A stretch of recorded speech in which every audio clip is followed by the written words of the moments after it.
ಈ ವರ್ಷನ ಸ್ವಲ್ಪ ಬ್ರೂಟಲ್ ಆಗಿ ಎಂಡ್ ಮಾಡೋಣ. ಸ್ವಲ್ಪ ಅಲ್ಲ, ತುಂಬಾನೇ. ಎಲ್ಲರೂ ಸಿನಿಮಾನ ನೋಡಂಗೆ ಮಾಡಿದ್ರೆ ಇವರು ನೋಡಕ್ಕಾಗ್ದಿರಂಗೆ ಮಾಡಿದ್ದಾರೆ. ಫಿಲಮ್ ಮೇಕರ್ಸು ಕಥೆನ ತೋರ್ಸಕ್ ಮಾಡಿದ್ರೆ ಇವರು ಬಾಡಿಲಿ ಯಾವ್ಯಾವ ಪಾರ್ಟ್ಸ್ ಇದೆ ಅಂತ ತೋರ್ಸಕ್ ಮಾಡಿದ್ದಾರೆ. ನಿಮ್ಮೆಲ್ಲರಿಗೂ ಗೊತ್ತಾ ಇದೆ, ಮಲಯಾಳಂ ಇಂಡಸ್ಟ್ರಿಯಿಂದ ಇದು ದ ಮೋಸ್ಟ್ ಬ್ರೂಟಲ್ ಸಿನಿಮಾ ಅಂತಾನೂ ಹೇಳ್ಬೋದು. ಈ ಮೂವಿ ಮೇಕರ್ಸ್ನ ಅಪ್ರಿಷಿಯೇಟ್ ಮಾಡಲೇಬೇಕು. ಎಲ್ಲರೂ ಕಾಪಿ ಮಾಡಿದ್ರು ಒಪ್ಕೊಳ್ದೇ ಇರೋ ಕಾಲದಲ್ಲಿ ಇವರು ಇನ್ಸ್ಪಿರೇಷನ್ ಇಂದನೇ ಸಿನಿಮಾ ಮಾಡಿರೋದು ಅಂತ ಸಿನಿಮಾದ ಸ್ಟಾರ್ಟಿಂಗಲ್ಲಿ ಒಪ್ಕೊಂಡಿದ್ದಾರೆ. ಅಂದರೆ ದೊಡ್ಡ ಮಟ್ಟದಲ್ಲಿ ರಿಲೀಸ್ ಆದಂಥ ಸಿನಿಮಾಗಳಲ್ಲಿ ಇನ್ಸ್ಪಿರೇಷನ್ ತಗೊಂಡು ರೆಫರೆನ್ಸ್ನ ತಗೊಂಡು ಈ ಸಿನಿಮಾನ ಮಾಡಿದ್ದಾರೆ. ಯಾಕೆ ಅಂತ ಅಂದರೆ ಈ ಸಿನಿಮಾದಲ್ಲಿ ನೀವು ಕೆಲವೊಂದು ಸೀನ್ಸ್ ಅಂತೂ ಸಿಮಿಲರ್ ಅಂತ ಅನಿಸುತ್ತೆ. ಕಾಪಿ ಮಾಡೋದು ತಪ್ಪಲ್ಲ, ಇವ್ರ ಥರ ಹೊಗಳಂಗೆ ಮಾಡಬೇಕಷ್ಟೇ. ಒಪ್ಕೊಳ್ಳೋದೇನು ಅಷ್ಟು ಈಸಿ ಅಲ್ಲ. ಇನ್ನು ಮಾರ್ಕೋ ಬಗ್ಗೆ ಬಂದರೆ the most violent, mass, thriller, brutal cinema ಅಂತ ಹೇಳ್ಬೋದು. ಈ ಸಿನಿಮಾದ ಸ್ಟೋರಿ ಲೈನು ಒಂದು ಪಕ್ಕ ರಿವೆಂಜ್ ಸ್ಟೋರಿ. ಬಟ್ ಸ್ಟಾರ್ಟಿಂಗಲ್ಲಿ ನಮಗೆ ಡೈವರ್ಟ್ ಮಾಡೋಕ್ಕೆ ಟ್ರೈ ಮಾಡ್ತಾರೆ. ಅಂದರೆ ಸ್ವಲ್ಪ ಕನ್ಫ್ಯೂಷನ್ಸ್ನ ಕ್ಲಿಯರ್ ಮಾಡ್ತಾರೆ. ನಾವೇನೋ ಬೇರೆ ಪ್ರಿಡಿಕ್ಟ್ ಮಾಡಿರ್ತೀವಿ, ಬಟ್ ಅಲ್ಲಿ ಆಗೋದೇ ಬೇರೆ. ಈ ಸಿನಿಮಾದ ಇಂಟ್ರೋಯಿಂದ ಫಸ್ಟ್ ಹಾಫ್ ಕಂಪ್ಲೀಟ್ ಆಗಿ ಒಂದು ಸ್ಟೋರಿ ಬಿಲ್ಡಿಂಗ್ ಅಂತ ಹೇಳ್ಬೋದು, ಇಲ್ಲ ಒಂದು ಕ್ಯಾರೆಕ್ಟರ್ ಬಿಲ್ಡಿಂಗ್ ಅಂತ ಹೇಳ್ಬೋದು. ಕಂಪ್ಲೀಟ್ ಆಗಿ ಅದ್ರ ಮೇಲೆ ಫೋಕಸ್ ಮಾಡಿದ್ದಾರೆ ಇವರು. ನಮಗೆ ತುಂಬಾನೇ ಸಸ್ಪೆನ್ಸ್ನ ಬಿಲ್ಡ್ ಮಾಡ್ತಾರೆ. ಈಗರಾಗಿ ಒಂದು ಬ್ರೂಟಲ್ ಸೀನ್ಸು ಮತ್ತು ಆ್ಯಕ್ಷನ್ ಸೀಕ್ವೆನ್ಸ್ಗೆ ವೇಟ್ ಮಾಡೋ ಥರ ಕ್ಯೂರಿಯಾಸಿಟಿ ಬಿಲ್ಡ್ ಮಾಡ್ತಾರೆ. ಅದಂತೂ ನಂಗೆ ತುಂಬಾ ಇಷ್ಟ ಆಯಿತು. ಬಟ್ ಸ್ವಲ್ಪ ಸ್ಲೋ ಅಂತ ಅನ್ಸಿದ್ರು ಕೂಡ ಟೈಮ್ ಹೋಗೋದೇ ಗೊತ್ತಾಗಲ್ಲ. ಈ ಸಿನಿಮಾಗೆ ಎ ಸರ್ಟಿಫಿಕೇಟ್ ಬದಲು A+ ಸರ್ಟಿಫಿಕೇಟ್ ಅಂತ ಏನಾದ್ರು ಇದ್ದಿದ್ರೆ ಕೊಟ್ಬಿಟ್ಟಿರೋರು ಮಾತ್ರ. ಇನ್ನು ಈ ಸಿನಿಮಾದ ಬ್ಯಾಕ್ಗ್ರೌಂಡ್ ಸ್ಕೋರು ರವಿ ಬಸ್ರೂರವರು ಇಷ್ಟ ಆಯಿತು. ಏನಕ್ಕೆ ಅಂತಂದರೆ ರೀಸೆಂಟಾಗಿ ಕೆಲವೊಂದು ಸಿನಿಮಾಗಳಲ್ಲಿ ಸ್ವಲ್ಪ ಡಿಸಪಾಯಿಂಟ್ ಆಗಿದ್ರು ಕೂಡ ಈ ಒಂದು ಸಿನಿಮಾದಲ್ಲಿ ನನಗೆ ಬ್ಯಾಕ್ಗ್ರೌಂಡ್ ಸ್ಕೋರು ಒಂಥರ ಸ್ಯಾಟಿಸ್ಫ್ಯಾಕ್ಷನ್ ಕೊಡ್ತು ಅಂತಲೂ ಹೇಳ್ಬೋದು. ನೀವೇನು ಹೇಳಿ, ಈ ಸಿನಿಮಾದಲ್ಲಿ ಮಾತ್ರ ನಿಮಗೆ ಪಕ್ಕಾ ಗ್ಯಾಂಗ್ಸ್ಟರ್ ಮಾಫಿಯಾ ವೈಬ್ ಸಿಗುತ್ತೆ ಮಾತ್ರ. ಏನಕ್ಕೆ ಅಂತಂದರೆ ಈ ಸಿನಿಮಾದ ಕಾರ್ ಶೋ ಗಂಡ್ರಿ ಕಂಪ್ಲೀಟ್ G-Wagon ಡಿಫೆಂಡರಲ್ಲೇ ಕಂಪ್ಲೀಟ್ ಸಿನಿಮಾನ ಉಡೀಸ್ ಮಾಡಾಕ್ಬಿಟ್ಟಿದ್ದಾರೆ ಮಾತ್ರ. ಏನಕ್ಕೆ ಅಂತಂದರೆ ಆ ಒಂದು ಸಿನಿಮಾಟೋಗ್ರಫಿ, ಆ ಒಂದು ವಿಜುವಲ್ಸ್ನ ನೋಡಬೇಕಾದ್ರೆ ಗೂಸ್ ಬಂಪ್ಸ್ ಅಂತಲೇ ಹೇಳ್ಬೋದು. ಅಟ್ಲೀಸ್ಟ್ ಕೆಲವು ಸಿನಿಮಾಗಳಲ್ಲಿ ಇನ್ನು ಆ್ಯಕ್ಷನು ಬ್ರೂಟಲ್ ಅಂತ ಬಂದಾಗ ಸ್ವಲ್ಪ ಗೀಜ್ ನೋಡಿಕೊಂಡು ವಯಸ್ಸಾಗಿದ್ದಾರೆ ಕಮ್ಮಿ ವೈಲೆನ್ಸ್ ತೋರಿಸೋಣ, ಮತ್ತು ಇನ್ನು ಚಿಕ್ಕ ಮಕ್ಕಳಿಗೆಲ್ಲ ಜಾಸ್ತಿ ವೈಲೆಂಟ್ ಸೀನ್ಸ್ನ ಮಾಡೋದು ಬೇಡ ಅಂತ ಇದ್ದರೆ ಇವರ ಏಜ್ ಲಿಮಿಟ್ ಅನ್ನೋದನ್ನೇ ಸಿನಿಮಾದಿಂದ ಹೊರಗಡೆ ತೆಗೆದುಬಿಟ್ಟಿದ್ದಾರೆ. ಏನೂ ಇಲ್ಲ, ಹೊಡೆದ್ವಾ ಯಾರಿಗಾರ ಹೊಡೆಯವ, ಏನು ಬೇಕಾರ ಕೀಳವ ಅನ್ನೋ ಮಟ್ಟಿಗೆ ಸಿನಿಮಾ ಮಾಡಿದ್ದಾರೆ ಮಾತ್ರ. ಅಷ್ಟಿಲ್ಲದೆ ಹೇಳ್ತಾರ the most violent brutal cinema from Malayalam industry ಅಂತ. ಹೌದು, ನಿಮಗೆ ಕೆಲವೊಂದು ಸೀನ್ಸ್ಗಳು ಆ್ಯನಿಮಲ್ ಮತ್ತು KGF ರೆಫರೆನ್ಸ್ ಸಿಗ್ಬೋದು. ಬಿಕಾಸ್ ಸ್ಟಾರ್ಟಿಂಗಲ್ಲೇ ಹೇಳಿಲ್ವಾ, this is inspired from bigger movies and recreated in their own way ಅಂತಲೂ ಹೇಳ್ಬೋದು. ನಿಮಗೆ ಫಸ್ಟ್ ಹಾಫಲ್ಲಿ ಸ್ವಲ್ಪ simple revenge, simple violence, simple brutal ಅಂದರೆ ಸ್ವಲ್ಪ ಅನ್ನೋದು ಸಿಗುತ್ತೆ. ಬಟ್ ಸೆಕೆಂಡ್ ಹಾಫಲ್ಲಂತೂ ಕಂಪ್ಲೀಟ್ ಬ್ಲಡ್ ಪಾತ್ ಮಾತ್ರ. ನಿಮಗೆ ಯಾವ ಫ್ರೇಮಲ್ಲೂ ಯಾವ ಸೀನ್ಗಳಲ್ಲೂ ನಿಮಗೆ ಬ್ಲಡ್ ಬಿಟ್ಟರೆ ಬೇರೆ ಏನೂ ಕಾಣಿಸೋದೇ ಇಲ್ಲ ಕಣ್ರಿ.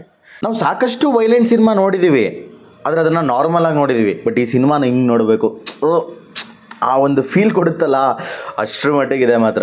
ನನಗೆ ಈ ಕಂಪ್ಲೀಟ್ ಸಿನಿಮಾದಲ್ಲಿ ನನಗೆ ತುಂಬ ಇಷ್ಟ ಆಗಿದ್ದು ಅಂದರೆ ಸ್ಕ್ರೀನ್ ಪ್ಲೇ, ವಿಜುವಲ್ಸು, ಸಿನಿಮಾಟೋಗ್ರಫಿ, ಎಲಿವೇಶನ್ಸು ಮಾತ್ರ. ಜೊತೆಗೆ ಆ ಒಂದು ಕಾರ್ಗಳು ನನಗೆ ತುಂಬ ಇಂಪ್ರೆಸ್ ಆಗೋಯ್ತು ಮಾತ್ರ. ಏನಕ್ಕೆ ಅಂತಂದರೆ ಸ್ವಲ್ಪ ನಮ್ಮ ಮಲಯಾಳಂ ಮೂವಿಗಳಲ್ಲಿ ಕಾರ್ಸ್ನ ತುಂಬ ಹೈಲೈಟ್ ಮಾಡ್ತಾರೆ. ಏನಕ್ಕೆ ಅಂದರೆ ಅವ್ರದ್ದೊಂದು ಕಲ್ಚರ್ ಅಂತಲೂ ಹೇಳ್ಬೋದು. ಯಾರಿಗೆ ತಾನೇ ಇಷ್ಟ ಆಗಲ್ಲ. ಇದನ್ನು ನೀವು ಇನ್ನೂ ಥಿಯೇಟ್ರಸಲ್ಲಿದ್ದರೆ ದಯವಿಟ್ಟು ಮಿಸ್ ಮಾಡ್ಕೋಬೇಡಿ. ಇಲ್ಲ OTTಗೆ ಬಂದಮೇಲೆ ನೋಡ್ತೀನಿ ಅಂದ್ರೂ ಮಿಸ್ ಮಾಡ್ಕೋಬೇಡಿ. ಜೊತೆಗೆ OTTಲಿ ಅನ್ಕಟ್ ವರ್ಷನ್ ಅಂತ ಹೇಳ್ತಿದ್ದಾರೆ. ಅಲ್ಲ, ಸರ್ಟಿಫಿಕೇಷನ್ ಬೋರ್ಡ್ ಅವರು ಕಟ್ ಮಾಡೋ ಮಟ್ಟಿಗೆ ಇನ್ನೂ ಅದೆಷ್ಟು ವೈಲೆನ್ಸ್ ತೆಗ್ದಿದ್ದಾರೋ ನನಗಂತೂ ಗೊತ್ತಿಲ್ಲ. ಅಷ್ಟರ ಮಟ್ಟಿಗೆ ಬ್ರೂಟಲ್ ಮಾಡಿದ್ದಾರೆ. ಅದು A ಸರ್ಟಿಫಿಕೇಟ್ಗೆ ಕಟ್ ಮಾಡಿ ಸಿನಿಮಾ ಕೊಟ್ಟಿದ್ದಾರೆ ಅಂದರೆ ರಿಯಲಿ ಇನ್ನೆಷ್ಟು ಮಟ್ಟಿಗೆ ಬ್ರೂಟಲ್ ಇರಬೇಡ ಅಂತ ಯೋಚನೆ ಮಾಡ್ತಾಯಿದ್ದೀನಿ ನಾನಂತೂ. ಸಿನಿಮಾದ ಮೇನ್ ಪ್ಲಾಟ್ ಬಂದು ಸೆಕೆಂಡ್ ಹಾಫ್. ಏನಕ್ಕೆ ಕಂಪ್ಲೀಟ್ ಏನು ಬ್ರೂಟಲ್ ಅಂತ ಹೇಳ್ತಾ ಇದ್ದೀವಿ, ಅದು ಕಂಪ್ಲೀಟ್ ಸೆಕೆಂಡ್ ಹಾಫಲ್ಲಿದೆ. ಸೊ ಎಷ್ಟೇ ಬ್ರೂಟಲ್ ಆಗಿದ್ರು ಸ್ವಲ್ಪ ವಿಲ್ಲನ್ ಇಂಟ್ರಡಕ್ಷನು ಸ್ವಲ್ಪ ಮಾಸಾಗಿ ಕೊಟ್ಟಿದ್ರು ಕೂಡ ನಮಗೆ ಒಂದು ಪರವಾಗಿಲ್ಲ, ವಾವ್ ಅನ್ನೋ ಎಲಿಮೆಂಟ್ಸ್ ಕೂಡ ಸಿಗುತ್ತೆ. ಜೊತೆಗೆ ಕ್ಲೈಮ್ಯಾಕ್ಸ್ ನಂಗೆ ಸ್ವಲ್ಪ ಸ್ಯಾಟಿಸ್ಫ್ಯಾಕ್ಷನ್ ಆಗಿಲ್ಲ, ಇನ್ನೂ ತುಂಬಾ ಮಾಸಾಗಿ ಮಾಡ್ಬೋದಾಗಿತ್ತು ಅಂತ ನನಗನ್ನಿಸ್ತು. ಬಟ್ ಇಲ್ಲಿ ಎಷ್ಟೇ ಮಾಸಾಗಿ ಕೊಟ್ಟಿದ್ರು ಕೂಡ ಓವರ್ ಬಿಲ್ಡಪ್ ಕೊಟ್ಟು ಓವರಾಗಿ ಮಾಡಿಲ್ಲ. ಕಂಪ್ಲೀಟ್ ಎಷ್ಟು ಬೇಕೋ ಅಷ್ಟು ಮಾಡಿದ್ದಾರೆ. ಸೊ ನೀವು ಆಲ್ರೆಡಿ ಮೀಮ್ಸ್ ನೋಡ್ತಾ ಇರ್ತೀರಾ. ಅಂದರೆ ಹೀರೋ ಬಂದು ಸರ್ಜನ್ನು, ವಿಲ್ಲನ್ ಬಂದು ಗೈನಕಾಲಜಿಸ್ಟ್ ಅಂತ. ಏನಕ್ಕೆ ಅಂತಂದರೆ ಡಾಕ್ಟರ್ ಅಲ್ಲ ಅಂದರೂ ಕೂಡ ಅವ್ನ ಮಗು ಡೆಲಿವರಿ ಮಾಡ್ತಾರೆ ಕ್ಲೈಮ್ಯಾಕ್ಸಲ್ಲಿ. ಅದು ಮಾತ್ರ ನೋಡೋಕ್ಕೆ ಮಾತ್ರ ತುಂಬ ಬ್ರೂಟಲ್ಲು. ಜೊತೆಗೆ ಆ ಸಿನಿಮಾದಲ್ಲಿ ಏಜ್ ಅಂತ ನೋಡೋದೇ ಇಲ್ಲ. ಚಿಕ್ಕ ಮಕ್ಕಳಿಂದ ಹಿಡಿದು ಏಜ್ ಆಗಿರೋರ ತನಕ ಹೊಡಿತಾರೆ. ಅದೇ ಹೇಳಿದ್ನಲ್ಲ, ನಾರ್ಮಲ್ ಆಗಂತೂ ನೋಡೋಕ್ಕೆ ಆಗಲ್ಲ ಸೀನ್ಗಳನ್ನ. ನಿಮಗೆ ಬ್ಲಡ್ ಆಗಲ್ಲ, ವೈಲೆನ್ಸ್ ಆಗಲ್ಲ, ಫೈಟ್ ಸೀಕ್ವೆನ್ಸ್ ಆಗಲ್ಲ, ಬ್ರೂಟಲ್ ಅಂತೂ ಆಗೋದೇ ಇಲ್ಲ ಅಂತಂದರೆ ದಯವಿಟ್ಟು ಈ ಸಿನಿಮಾಗೆ ಹೋಗ್ಬೇಡಿ. ಹೇಳ್ತಾ ಇದ್ದೀನಿ, ತಡ್ಕೊಳಕ್ಕಾಗಲ್ಲ, ಟ್ರಾಮಾ ಬಂದ್ಬಿಡುತ್ತೆ ಮಾತ್ರ. ನಿಮಗೆ ಒಂದು ಒಳ್ಳೆ ಸಿನಿಮಾಟೋಗ್ರಫಿ ಜೊತೆಗೆ, ಒಂದೊಳ್ಳೆ ಸ್ಕ್ರೀನ್ ಪ್ಲೇ ಜೊತೆಗೆ ಒಂದು ಆ್ಯಕ್ಷನ್, ವೈಲೆಂಟ್, ಬ್ರೂಟಲ್ ಸಿನಿಮಾ ಬೇಕು ಅಂತಂದರೆ ಈ ಸಿನಿಮಾನ ಮಿಸ್ ಮಾಡ್ಕೋಬೇಡಿ, ಖಂಡಿತವಾಗ್ಲೂ ನೋಡಿ ಅಂತ ನಾನು ಸಜೆಸ್ಟ್ ಮಾಡ್ತೀನಿ. ಸೊ ಈ ವರ್ಷ ಕೊನೆಗೂ ಎಂಡ್ ಆಗ್ತಿದೆ. ಈ ಒಂದು ವರ್ಷದಲ್ಲಿ ನಾನು ನೋಡಿರೋಂಥ ಪಿಕ್ಚರ್ಗಳಲ್ಲಿ, ನಾನು ಕೊಟ್ಟಿರುವಂಥ ರಿವ್ಯೂಗಳಲ್ಲಿ ಪ್ರತಿಯೊಂದು ಸಿನಿಮಾಗೂ ನಾನು ಥ್ಯಾಂಕ್ಫುಲ್ ಆಗಿರ್ತೀನಿ. ಏನಕ್ಕೆ ಅಂತಂದರೆ ಕೆಲವೊಂದು ಸಿನಿಮಾ ಅಂತೂ ಒಳ್ಳೆ ರೆಸ್ಪಾನ್ಸ್ ಕೊಟ್ರಿ, ವ್ಯೂವರ್ಸ್ ಆಗಲಿ, ಆಡಿಯನ್ಸ್ ಆಗಲಿ. ಮಾರ್ಟಿನ್ ಮೂವಿ ಅಂತೂ ನಾನು ನನ್ನ ಕೆರಿಯರಲ್ಲೇ ಮರೆಯಲ್ಲ. ಏನಕ್ಕೆ ಅಂತಂದರೆ ರಿವ್ಯೂ ನೋಡ್ಕೊಬಂದ್ಬಿಡಿ, ಜೊತೆ ಕಮೆಂಟ್ ಸೆಕ್ಷನ್ನ ನೋಡ್ಕೊಬಂದ್ಬಿಡಿ. ಸೊ ಓವರಾಲ್ ಸಿನಿಮಾ ಅದೊಂದೇ ಅಂತಲ್ಲ, ಪ್ರತಿಯೊಂದು ಸಿನಿಮಾಗೂ ನಾನು ಥ್ಯಾಂಕ್ಫುಲ್ ಆಗಿರ್ತೀನಿ. ಬಿಕಾಸ್ ಒಬ್ಬ ಮೂವಿ ಎಂಥ್ಯೂಸಿಯಸ್ಟ್ ಆಗಿ ನಾನು ಪ್ರತಿಯೊಂದು ಸಿನಿಮಾನ ಎಂಜಾಯ್ ಮಾಡಿದ್ದೀನಿ. ಕೆಲವೊಂದು ಸಿನಿಮಾಗಳು ಡಿಸಪಾಯಿಂಟ್ ಮಾಡಿದೆ, ಬಟ್ ಆದರೆ ಎಷ್ಟೇ ಆದರೂ ಮೂವಿ ಎಂಥ್ಯೂಸಿಯಸ್ಟ್ ಅಲ್ವಾ, ಪ್ರತಿಯೊಂದು ಸಿನಿಮಾನ ನೋಡ್ತೀವಿ. ಇನ್ನೊಂದು ಹೇಳಬೇಕು, a lot more to come. ಇನ್ನೂ 2025ರಲ್ಲಿ ಒಳ್ಳೊಳ್ಳೆ ಸಿನಿಮಾಗಳು ಸ್ಕೆಡ್ಯೂಲ್ ಆಗಿದೆ, ಒಳ್ಳೊಳ್ಳೆ ಸಿನಿಮಾಗಳು ರಿಲೀಸ್ ಆಗ್ತಿದೆ. ಸಾಕಷ್ಟು ಒಳ್ಳೆ ಸಿನಿಮಾಗಳು ಬಂದರೆ ತುಂಬಾ ಖುಷಿ. ಏನೂ ಮಾಡೋಕ್ಕಾಗಲ್ಲ, ಸರಿ ಅನ್ನೋದಿದ್ರೆ ತಪ್ಪು ಅನ್ನೋದು ಇದ್ದೇ ಇರುತ್ತೆ. ಬಟ್ ಆದರೆ ತಪ್ಪನ್ನ ಸ್ವಲ್ಪ ಸೈಡಿಗೆ ಮಾಡಿ, ಆ ತಪ್ಪನ್ನ ಒಪ್ಕೊಂಡು ಅದನ್ನು ಕರೆಕ್ಟ್ ಮಾಡಿಕೊಂಡ್ರೆ ಖಂಡಿತವಾಗ್ಲೂ ನೀವು ಸರಿಯಾಗ್ತೀರಾ ಅನ್ನೋ ನನ್ನ ಮೋಟಿವು. ಆದರೂ ನಮಗೆ ನ್ಯೂ ಇಯರ್ ಕಾನ್ಸೆಪ್ಟ್ ಎಲ್ಲ ನಮಗೆ ಸೆಟ್ ಆಗಲ್ಲ.